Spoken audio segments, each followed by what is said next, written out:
السلام علیکم۔ بسم اللہ الرحمن الرحیم۔ سوال نمبر 60125، عنوان حج کے دوران نمازوں کے بارے میں۔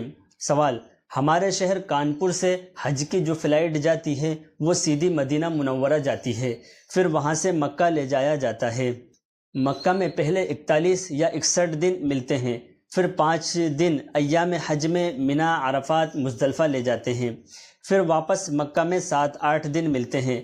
تو اس دوران ہمیں نماز قصر کرنی ہے یا پوری پڑھنی ہے؟ جواب نمبر 60125، بسم اللہ الرحمن الرحیم۔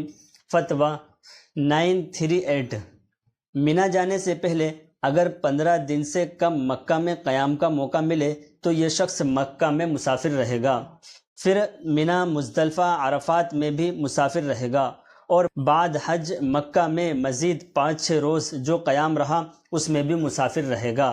ان دنوں میں 4 رکعت والی فرض نمازوں میں قصر کرے گا، اور اگر منی جانے سے قبل 15 دن یا اس سے زائد مثلاً 16 دن قیام کا موقع ملا تو یہ شخص مکہ میں مقیم ہو جائے گا، پھر منی، مزدلفہ، عرفات میں، اسی طرح بعد حج مکہ میں مسلسل مقیم ہی رہے گا۔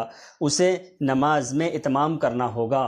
واللہ تعالی عالم۔ دارالفتاء دارالعلوم دیوبند۔ السلام علیکم۔